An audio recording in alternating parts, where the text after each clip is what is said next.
മലയാള സിനിമയുടെ സംഘടനയാണ് AMMA. അമ്മ എന്ന് പറയാൻ പാടില്ല, കാരണം അത്ര അപലക്ഷണം കെട്ട ഒരു സംഘടനയാണ് അത്. കുറേ താരരാജാക്കന്മാരുടെ പിത്തലാട്ടം നടക്കുന്ന ഒരിടം എന്ന് വേണമെങ്കിൽ പറയാം. അത് ആരൊക്കെയോ, രമേശ് പിഷാരടിയോ ശ്വേതാമേനോനോ ആരാന്ന് പറഞ്ഞാലും ഈ സാധാരണക്കാരന് വലിയ താല്പര്യമില്ലാത്തൊരു വിഷയമായിരിക്കും ഒരു പക്ഷേ ഇത്. കാരണം പാവപ്പെട്ടവൻ അവൻ്റെ ജോലിയും കൂലിയും എല്ലാം കഴിഞ്ഞിട്ട് കിട്ടുന്നതിൽ ഒരു വിഹിതം കൊണ്ടുപോയി തിയേറ്ററിൽ കൊടുത്തിട്ടാണ് ഇവന്മാരെല്ലാം തിന്നുകൊഴുത്ത് തടിച്ചു കയറി ഇങ്ങനെ വരുന്നത്. എന്നിട്ട് നമ്മുടെ മുമ്പിൽ കിടന്ന് ആളാകുകയും ചെയ്യുകയാണ്. അപ്പോൾ ആ താരസംഘടന ഇപ്പോൾ അടിച്ചു പിരിയുന്ന ലക്ഷണമാണ് കാണുന്നത്. എന്തായിരിക്കും അതിനകത്ത്? എല്ലാ തരത്തിലുള്ള വർഗീയവും രാഷ്ട്രീയവും എല്ലാം കലർന്നിരിക്കുകയല്ലേ. താങ്കൾ പറഞ്ഞ പോലെ ഈ AMMA എന്ന് പറയുന്ന സംഘടന, അതിൻ്റെ പേര് ഞാനും ഉച്ചരിക്കാൻ താല്പര്യപ്പെടുന്നില്ല. ആ സംഘടന തീർച്ചയായിട്ടും ഏറ്റവും മോശമായ ഒരു പ്രകടനമാണ് കേരളത്തിൽ കാണിച്ചുകൊണ്ടിരിക്കുന്നത്. കാരണം ഈ താരങ്ങൾക്ക് പൊതുവെ ഒരു ശ്രദ്ധാകേന്ദ്രമാകുന്ന അവസ്ഥയുണ്ടല്ലോ. അപ്പം അതുകൊണ്ട് എല്ലാവരും വലിയ ഒരു സംഘടന, നല്ലൊരു സംഘടന എന്ന രീതിയിൽ ആദ്യം മുതലേ ഇതിനെ ശ്രദ്ധിച്ചു വന്നിരുന്നു. താരങ്ങൾ ഉള്ളതുകൊണ്ട് സാധാരണക്കാരൻ വരെ ചുമ്മാതാണേലും ഒന്ന് ശ്രദ്ധിക്കുമായിരുന്നു. പക്ഷെ ഇപ്പം ആൾക്കാർക്ക് വെറുപ്പാകുന്ന വിധത്തിലേക്ക് ആ സംഘടനയുടെ പ്രവർത്തനം പോയിരിക്കുന്നു. ഇപ്പോഴല്ല, കുറേ നാളായിട്ട് ഇതിങ്ങനെ ആയിട്ടുണ്ട്. ഏതാണ്ട് ഇന്നസെൻ്റ് ആണ് അതിനെ ഒരുവിധം മാനേജ് ചെയ്തുകൊണ്ട് പോയത്. ഇന്നസെൻ്റ് എല്ലാവരെയും തമാശ പറഞ്ഞും ചില സമയത്ത് കണ്ണുരുട്ടിയും ചില സമയത്ത് തമാശയിലൂടെ കുത്തിയും വിരട്ടിയും ഒക്കെ അദ്ദേഹം എന്നാൽ വരട്ടെന്ന് തോന്നാത്ത വിധത്തിലും ഒക്കെ കൈകാര്യം ചെയ്യാൻ അദ്ദേഹത്തിന് അറിയാമായിരുന്നു. വൻ താരങ്ങൾ വരെ ഇന്നസെൻ്റ് പറഞ്ഞാൽ പിന്നെ അതിനകത്ത് ഇടപെടില്ല. ആ ഒരു ആനുകൂല്യം ഇന്നസെൻ്റ് ഭംഗിയായിട്ട് ഉപയോഗിച്ച് സംഘടനയെ ഒരുവിധം നന്നായിട്ട് കൊണ്ടുപോയി. പിന്നെ ഇടവേള ബാബു ഒരു ഗുണമുണ്ടായിരുന്നു, ഇയാളുടെ എല്ലാം ഇങ്ങനെ സോപ്പിട്ട് കൊണ്ടുപോകാനുള്ള. ഇടവേള ബാബുവിന് മറ്റ് പണികളൊന്നും. അതെ, പടം കുറവാണെങ്കിലും ഈ കാര്യങ്ങളൊക്കെ നേരെ ചൊവ്വേ കൊണ്ടുപോയി ആൾക്കാരെയൊക്കെ ഒന്ന് കോർഡിനേറ്റ് ചെയ്തു, സംസാരിച്ചു, വീട്ടിൽ പോയി അല്ലെങ്കിൽ അവശരെ കണ്ടു, ഇങ്ങനെയൊക്കെ കൊണ്ടുപോകുന്ന ഒരു ശൈലി ഉണ്ടായിരുന്നുകൊണ്ട് ആ സംഘടന വലിയ കുഴപ്പമില്ലാതെ അവർക്ക് രണ്ടുപേർക്കും കൂടെ കൊണ്ടുപോകാൻ കഴിഞ്ഞു. അത് കഴിഞ്ഞ് മുതൽ പിന്നെ മോഹൻലാൽ വന്നു. മോഹൻലാലിന് സമയമില്ല, അദ്ദേഹം ഒരു പോസ്റ്റിലിരിക്കുക എന്നുള്ള ഉദ്ദേശത്തോടു കൂടി വന്നതായിരിക്കും. പക്ഷെ എന്നാലും അദ്ദേഹത്തിൻ്റെ പീരീഡിലും ഈ പറഞ്ഞ പോലെ ഒരു തൃപ്തികരമായിട്ട് പോകാൻ പലപ്പോഴും കഴിഞ്ഞില്ല എന്നുള്ളതാണ് സത്യം. പിന്നെ സ്ത്രീകളെ ചൂഷണം ചെയ്യുന്നു, സ്ത്രീകളെ പീഡിപ്പിക്കുന്നു. അത് സിനിമയിൽ പിന്നെ നമ്മൾ ആദ്യം മുതലേ നമുക്ക് ആർക്കും പറയേണ്ട കാര്യമില്ലല്ലോ. അപ്പോൾ ആ വിധത്തിൽ അതും ഒരു പ്രശ്നമായി നിന്നതാണ്. അപ്പോൾ അതിനൊരു പരിഹാരമാണ് സ്ത്രീകളുടെ തന്നെ ഒരു നേതൃത്വത്തിൽ ഒരു സംഘടന വന്നാൽ, അതിൻ്റെ നേതൃത്വം വന്നാൽ ആ നേതൃത്വം ആ സംഘടനയിലെ സ്ത്രീകൾക്ക് വേണ്ടി ശബ്ദിക്കും, സ്ത്രീകളുടെ കാര്യങ്ങൾ സംരക്ഷിക്കും എന്നൊക്കെ പറഞ്ഞു. അപ്പോൾ അവിടെ വന്നപ്പം പ്രസിഡൻ്റായ ശ്വേതാമേനോനും സെക്രട്ടറിയായ കുക്കു പരമേശ്വരനും ഒക്കെ തമ്മിൽ അടിയായി. പിന്നെ മുൻകാലങ്ങളിലെ ട്രഷറർ ചെയ്ത കണക്കിലെ തിരിമറി അത് ഇതെന്നൊക്കെ പറഞ്ഞ് പിന്നെ അടിയോടടി ഇത് ഊരി പുറത്തേക്ക് പോകാൻ പറ്റാത്ത അവസ്ഥയിലായി. അപ്പോൾ ഈ അഴിമതികളും കുഴപ്പങ്ങളും പണാപകരണവും ഒക്കെ കൂടെ വന്ന് പ്രശ്നമായപ്പോൾ ആണ് പതുക്കെ ഒരു വർഗീയവും കൂടെ അതിനകത്ത് വന്നു. ഇപ്പം പൊതുവേ സിനിമയിലും രാഷ്ട്രീയത്തിലെ പോലെ സിനിമയിലും വർഗീയത ഭംഗിയായിട്ട് കയറിയിട്ടുണ്ടെന്നുള്ളതാണ്. അത് ഒരു ഹിന്ദു മുസ്ലിം വർഗീയതയുടെ രീതിയിലും വന്നു കഴിഞ്ഞു. അത് നമ്മൾ പറഞ്ഞിട്ട് കാര്യമില്ല, നമ്മുടെ നാട്ടിൽ പൊതുവെ എങ്ങനെ ആയിക്കഴിഞ്ഞു. അത് സിനിമയിൽ ഒരുപാട് സിനിമ രംഗത്തെ ഈ സംഘടനയിൽ ഒരുപാട് ദോഷം ചെയ്തു. അപ്പോൾ ശ്വേതാമേനോനെ സംഖ്യയാക്കി BJPയുടെ സ്ഥാനാർത്ഥിയാകാൻ പോയ ആളായി. പിന്നെ സ്ഥാനാർത്ഥിത്വത്തിന് വേണ്ടി 2 ലക്ഷം വാങ്ങിച്ചെന്നൊക്കെ പറഞ്ഞുകൊണ്ട് വലിയ പ്രശ്നങ്ങൾ അവിടെ ഇങ്ങനെ ഉടലെടുത്തു. ഇതെല്ലാം വേറൊരു ലോബി കളിച്ചാണ് ഉണ്ടാകുന്നതെന്ന് അതിൽ ബാബുരാജ്, സിദ്ദിഖ്, ഗണേഷ് കുമാർ, ഇങ്ങനെ കുറേ മഹാരഥന്മാർ അപ്പുറത്തെ സൈഡിൽ നിന്നും അംഗം വെട്ടുന്ന രീതിയിലേക്കും വന്നു. എന്തായാലും കഴിഞ്ഞ ഈ AMMA മീറ്റിംഗ് എന്ന് പറയുന്നത് വളരെ മോശമായ സീനുകൾ, അതായത് നമ്മുടെ ഈ ഏഴാംകൂലി ചില സംഘടനകളിലൊക്കെ കാണുന്ന പോലെ, ചില ആഭാസന്മാരുടെ ഒരു സംഘടനയെ കാണുന്ന പോലെ അങ്ങോട്ടും ഇങ്ങോട്ടും അനാവശ്യം പറച്ചിലും സ്റ്റേജിൽ കയറി മൈക്ക് പിടിച്ച് വാങ്ങിക്കുക, പിടിച്ച് തള്ളുക, അടിക്കുക, ഇതൊക്കെ പറയുന്നത് ശ്വേതാ മേനോനും പിഷാരടിയും തമ്മിലുള്ള ഒരു സംഭാഷണം പുറത്തു വന്നപ്പോഴാണ് ഇതൊക്കെ കൂടുതൽ നേരത്തെ കേട്ടിരുന്നെങ്കിലും ഇത് സത്യമാണെന്നുള്ളത് ഇവർ രണ്ടുപേരും പരസ്പരം സമ്മതിച്ചുകൊണ്ട് പറയുന്നത് കേട്ടപ്പോഴാണ് നമുക്ക് മനസ്സിലായത്. കൊല്ലം തുളസിയെ തല്ലാൻ ചെന്നു, മല്ലികാ സുകുമാരൻ്റെ മൈക്ക് പിടിച്ചു വാങ്ങിച്ചു, ഇങ്ങനെ തുടങ്ങി നിരവധി പ്രശ്നങ്ങൾ ഇതിനകത്ത് പുറത്തു വന്നിരിക്കുകയാണ്. ഇത് സംഘടന എന്നതിലുപരി ഇത് തൊഴുത്തിൽ കുത്തിൻ്റെ സംഘടന എന്ന് പറയുന്നത് പിഷാരടിയുടെ റോൾ എന്തോ ഇതിനകത്ത് വരുന്നത് ശരിക്കും? ഒരു പിഷാരടി ഇപ്പോൾ ഒരു അഡ്ഹോക് കമ്മിറ്റി ഉണ്ടാക്കി. ഈ ശ്വേതാ മേനോൻ്റെ കമ്മിറ്റി തള്ളി വന്നപ്പോൾ ഒരു അഡ്ഹോക് കമ്മിറ്റി ഉണ്ടാക്കി.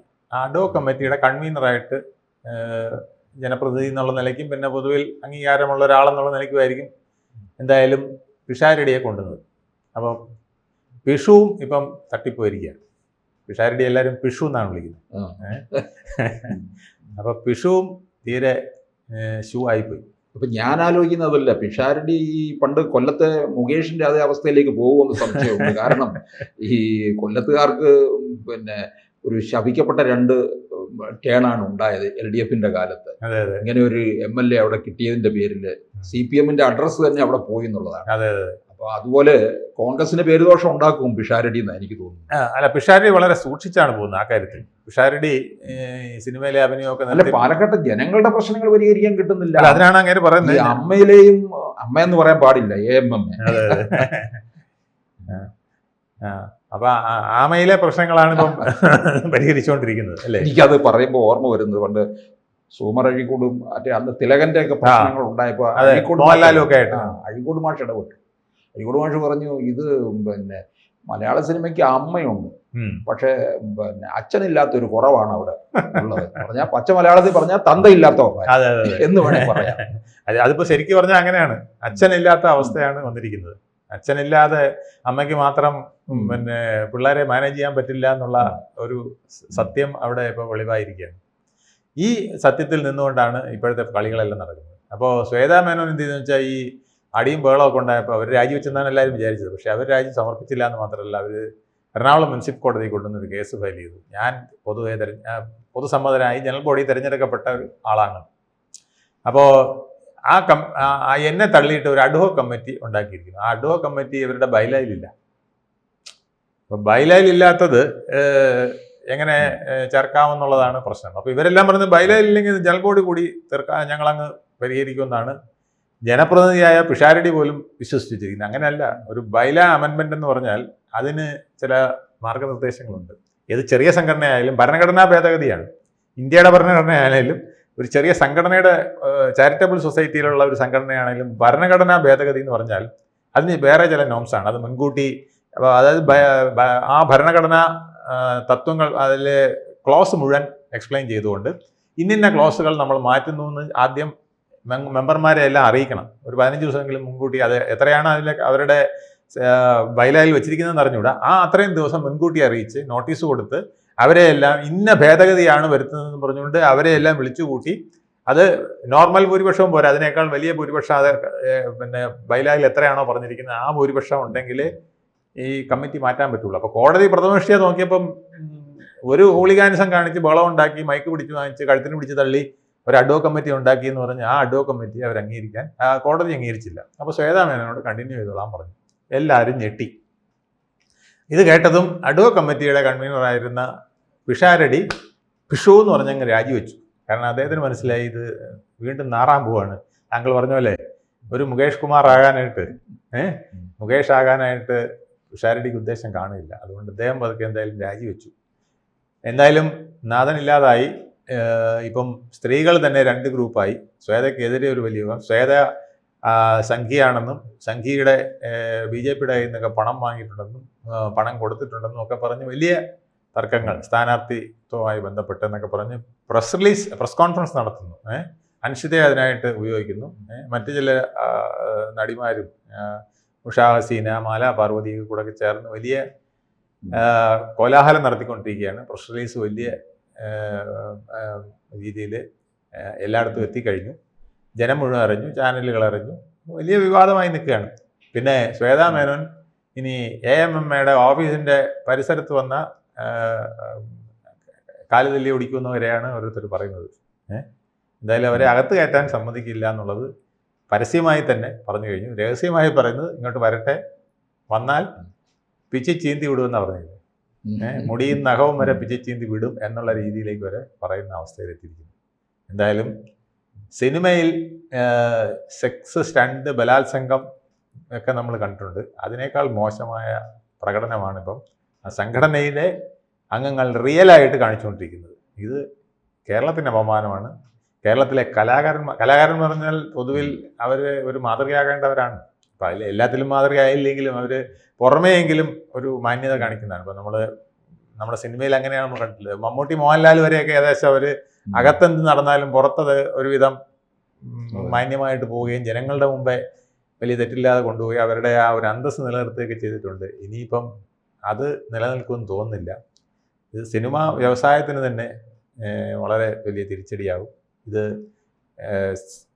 മലയാളത്തിലെ സിനിമാ പ്രേക്ഷകർക്ക് ഈ മലയാളത്തിലെ താരങ്ങളോടും അതിൻ്റെ പിന്നിൽ പ്രവർത്തിക്കുന്നവരോടുമൊക്കെ വളരെ പുച്ഛത്തിനും സിനിമ ഇൻഡസ്ട്രിയെ തന്നെ അപകടത്തിലാക്കാനുമേ ഇത് ഉപകരിക്കുകയുള്ളൂ. എന്തായാലും ഇവർക്ക് ഇത് പരിഹരിക്കാൻ കഴിയുമെന്ന് എനിക്ക് തോന്നുന്നില്ല. കാരണം അതിനുള്ള കെൽപ്പുണ്ടെങ്കിൽ ഇങ്ങനെ ഉണ്ടാവില്ല. ഒന്നിനു പുറകെ അടികൊണ്ടായിക്കൊണ്ടിരുന്നാൽ ഇപ്പോൾ ഏറ്റവും വലിയ അവസാനത്തെ അഡ്ഹോക് കമ്മിറ്റി വന്നത് പിഷാരടിയുടെ നേതൃത്വത്തിലാണ്. ആ അഡ്ഹോക് കമ്മിറ്റിക്ക് പോലും ഇത് മാന്യമായി സോൾവ് ചെയ്യാൻ കഴിയുന്നില്ലെങ്കിൽ മോശം, നാറ്റം എന്നേ പറയാൻ പറ്റുള്ളൂ. കൂടുതൽ വാർത്തകളും വിശേഷങ്ങളും നിങ്ങളിലേക്ക് എത്താൻ ABC മലയാളം സബ്സ്ക്രൈബ് ചെയ്യുക, ബെൽ ബട്ടണും അമർത്തുക.